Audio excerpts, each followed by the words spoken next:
De la situación de los mercados financieros con la ayuda de José María Luna, socio de Luna Sevilla Asesores Patrimoniales. José María, muy buenas. Buenos días. Efectivamente, ya te escuchábamos, pensábamos que había algún tipo de problemita con el sonido, pero creo que te escuchamos bien, José María. Quería preguntarte, en función de la situación que tenemos ahora mismo, con bastante optimismo en los mercados, por la inflación de ayer en Estados Unidos y por esa relajación de las medidas de China en la política COVID-0, una política que hasta ahora ha sido muy restrictiva, pero que parece que los rumores se cumplen y ahora empieza a relajarse un poquito allí en China. Hemos tenido subidas para el Hang Seng del 7%, ayer en el Nasdaq 7% también de repunte. Estamos en un momento de inflexión para la renta variable o realmente es un poco un oasis en el desierto y va a durar poquito?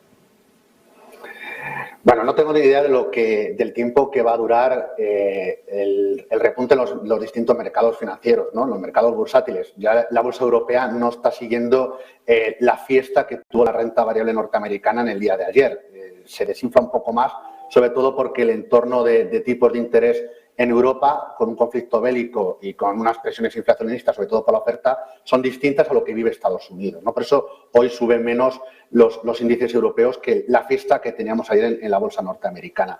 Lo que sí que es cierto es que algo cambia.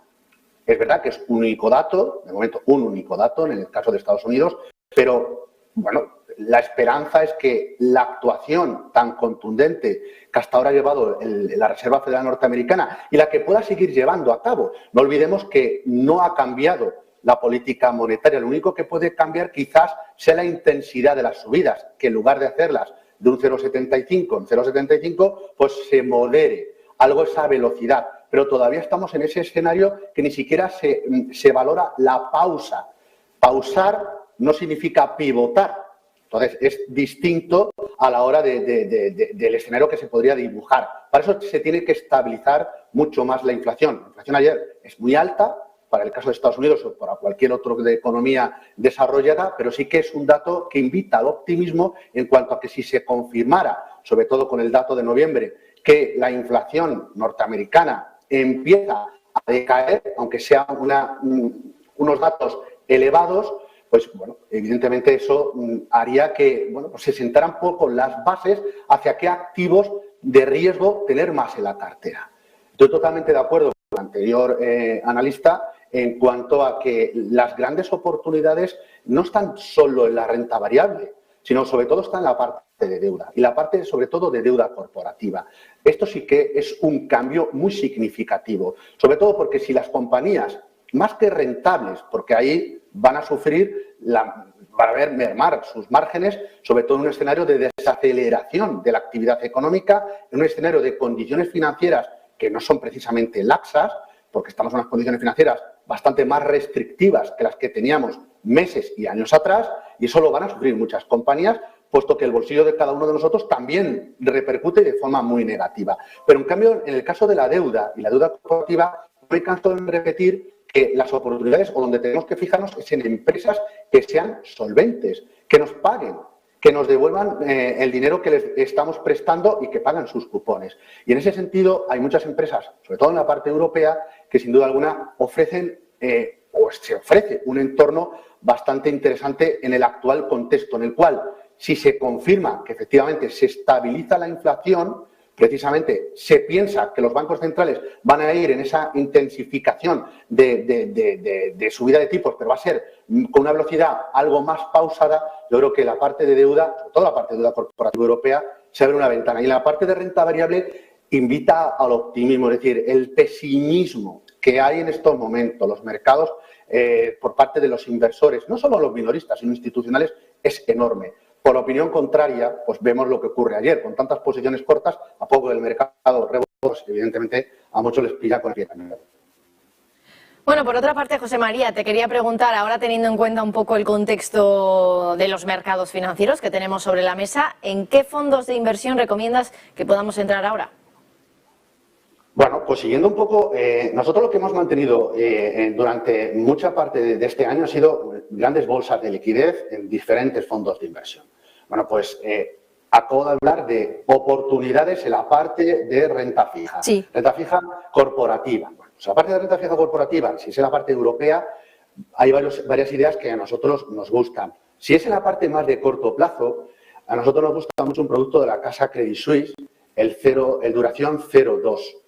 Es un producto que su vencimiento medio no llega a 2 años y es un producto que su TIR, su rentabilidad anualizada, está por encima del 5%. Combina deuda corporativa europea con algo de high yield.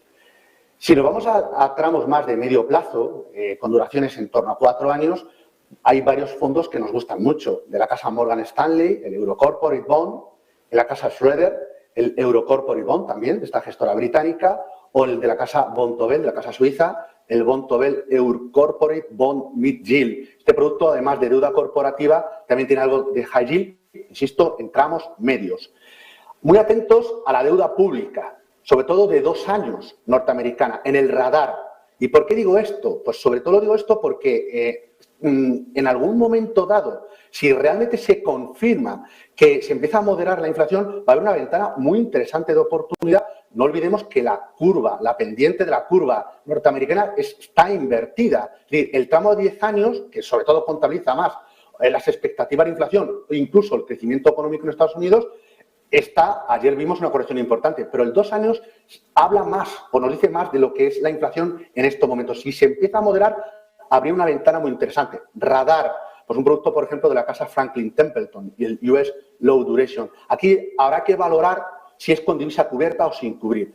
Y en la parte de renta variable, yo no iría todavía al growth, ¿de acuerdo? Es decir, no tendría todavía posiciones en tecnología o que sean no en un peso muy significativo. Ayer fue una verdadera fiesta para el Nasdaq, pero creo que todavía es pronto. Habrá que valorar pues, días como los de hoy, el Single Day, habrá que valorar el Cyber Monday, habrá que valorar cualquier evento comercial que tenemos ahora por delante para calibrar la salud de las empresas más de tecnología. Me quedo con la vieja economía. Y en ese sentido doy 3 nombres. Si es dividendo, pues un producto, por ejemplo, de la casa Sarasin, que invierte en dividendos a nivel global, el Global Dividend, a nivel de un producto mixto en cuanto a estilos de gestión, el fondo de la casa Goldman Sachs, el Global Core Equity, puede ser una idea también muy interesante. Y luego, si queremos un producto que combine también posiciones de renta variable, pero que tenga algo de posiciones cortas en índices para días malos, el Fast Global de la casa Fidelity pues es una opción muy interesante. Bueno, pues José María Luna, desde Luna Sevilla Asesores Patrimoniales, como siempre, muchísimas gracias por esas ideas de inversión y por el análisis de la situación actual del mercado. José María, gracias y buen día y buen negocio. Buen día y buen fin de semana a todos y buen negocio. Gracias. Bueno, y por cierto,